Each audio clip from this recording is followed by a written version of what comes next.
2024 లేదా 25లో డిగ్రీ లేదా బీటెక్ చదివారా? సాఫ్ట్‌వేర్ జాబ్ కోసం ఎదురు చూస్తున్నారా? అయితే కోడ్ జ్ఞాన్ 100 డేస్ కోర్సులో చేరండి, జాబ్ సాధించండి. Hello sir. నమస్తే అండి. నమస్తే అండి. సార్, అంటే చాలామంది ఫేస్ చేసేదే ఇది. వీళ్ళు ఒకళ్ళతో రిలేషన్‌షిప్‌లో ఉండి తెలియకుండానే ఇంకొకళ్ళతోటి పెళ్లి చేసేసుకుంటుంటారు. అంటే వీళ్ళకి తెలియకుండా చీటింగ్ లిటరల్‌గా చెప్పాలి అనంటే. చట్టాలు అసలు అటువంటి వాటికి ఏం చెప్తున్నాయి? ఎలా దాన్ని హ్యాండిల్ చేయాలి? నాగరాజు గారు, మనం ఎప్పుడు మాట్లాడుకున్నట్టే ఇది కూడా ఈ మధ్య ట్రెండింగ్ అవుతుంది. లివ్ ఇన్ రిలేషన్‌లో ఉంటున్నారు. చెప్పపెట్టకుండా నేను ఊరికి వెళ్తున్నానని చెప్పో, లేకపోతే నేను యూఎస్‌కి వెళ్తున్నానని చెప్పో కొన్ని రోజులు ఫస్ట్ వీళ్ళు కనిపించకుండా ఉంటారు. ఆ తర్వాత ఒక 6 నెలలకో, ఒక సంవత్సరానికో వీళ్ళు పెళ్లి చేసేసుకున్నారన్న విషయం వేరే థర్డ్ పర్సన్‌తో వింటారు వీళ్ళు. సహజంగా ఇప్పుడు నా దగ్గరికి వచ్చే కేసెస్‌లో మీరు చూసుకుంటే లాస్ట్ 2 ఇయర్స్‌లో ఇట్లాంటి కేసులు బాగా పెరిగాయి. అన్నిటికీ సేమ్ కామన్ ట్రెండ్ ఒకటే ఉంటుంది.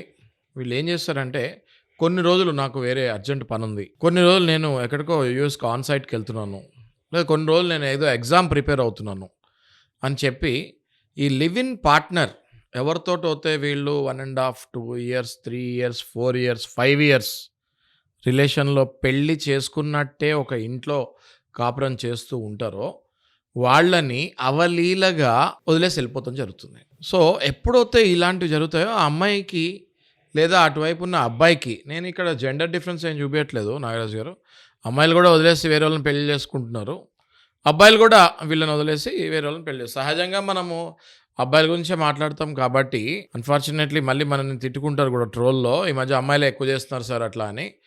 సో మనం ఈ ఎగ్జాంపుల్లో అబ్బాయి తీసుకుందాము. అబ్బాయి ఒకవేళ అమ్మాయిని 4 ఏళ్ళు 5 ఏళ్ళు రిలేషన్లో ఉండి వదిలేసి వెళ్ళిపోతే వర్చువల్లీ జెండర్ ఫీమేల్ వీక్ కాబట్టి మనం ఈ ఎగ్జాంపుల్ తీసుకుంటాం ఎప్పుడు కూడా.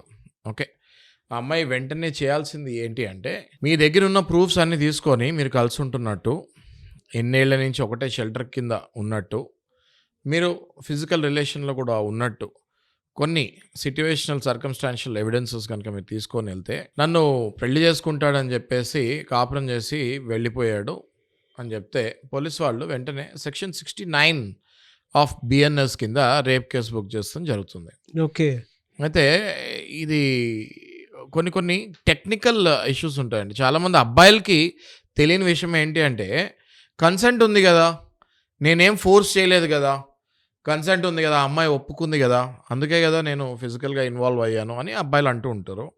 సగం తెలిసి తెలియని చట్టాలు మీరు తెలుసుకొని ఇట్లాంటి తప్పులు చేస్తే పూర్తిగా మీ జీవితాన్ని మీరు నాశనం చేసుకున్నట్టు అవుతుంది.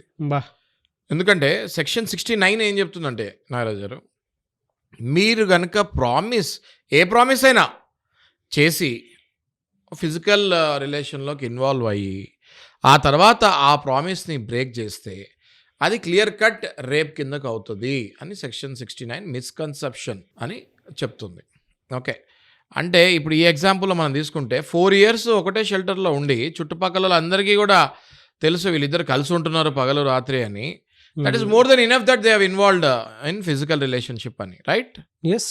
మరి 5వ ఏట నువ్వు పెళ్లి చేసుకొని నీ వెడ్డింగ్ కార్డులు సోషల్ మీడియాలో మీ ఇద్దరు వేరే అమ్మాయితో పెళ్లి చేసుకుని దండలు మార్చుకున్న వీడియోలు బయటకు రిలీజ్ అవుతే మరి అమ్మాయిని నువ్వు రోడ్డు మీద వదిలేసినట్టే కదా. సో 100% అమ్మాయి వెంటనే ఒక మంచి అడ్వకేట్ ద్వారా పోలీస్ స్టేషన్కి వెళ్ళి లెటర్ రాసి టెక్నికల్గా ఎలా రాయాలి అన్నది కూడా క్లియర్గా రాసి రూల్స్ అండ్ రెగ్యులేషన్స్ కంప్లైంట్ కనుక ఇస్తే ఖచ్చితంగా అది రేప్ కేసు కింద బుక్ అవుతుంది నాగరాజ్ గారు.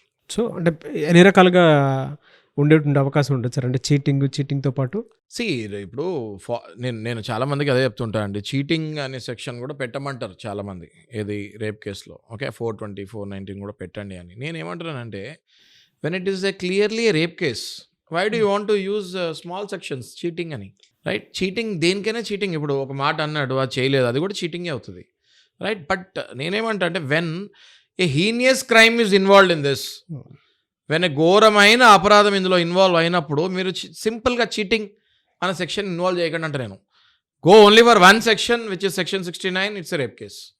గ్రేట్ ఇన్ఫర్మేషన్ అండి. Thank you so much Shashikant గారు. Thank you Nagaraj.